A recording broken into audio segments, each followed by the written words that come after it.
I'm Thomas, I'm a level artist on Enotria the last song.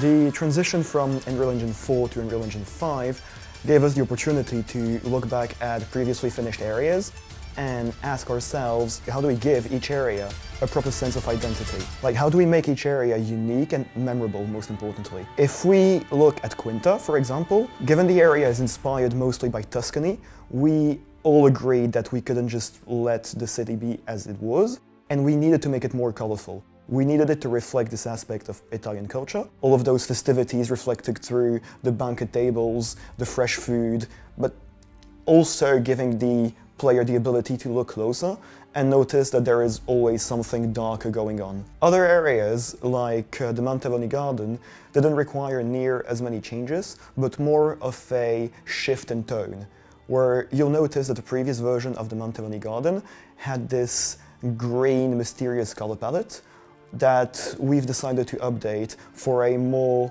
mixed in palette with blue tones and red tones that really helps sell this idea of this mystically magical area that's a bit more out of the ordinary.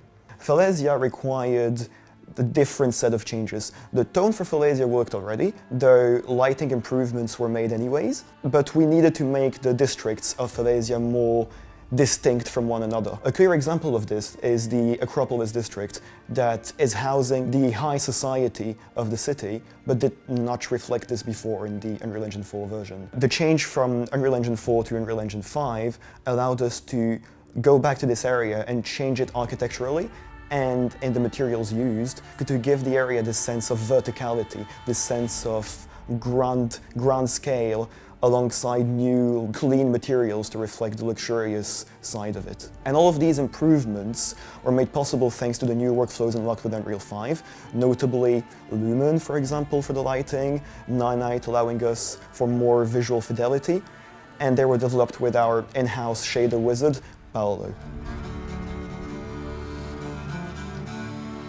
The most challenging part when making environments in-game is not the actual process of making the environment, but it is to make it work in the grand scheme of the game.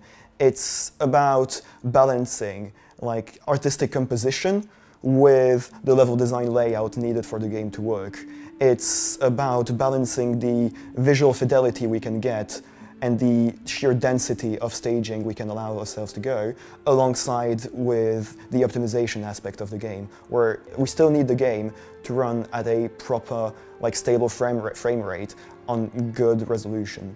And all of this is accomplished through teamwork between departments, alongside with tech art, alongside with level design, to basically thread this needle and stay on this perfect equilibrium of quality and optimization. One of the funniest aspects of level art is getting to implement small Easter eggs into the game that are up to the players to find, and I am looking forward to the community getting to find them on their own.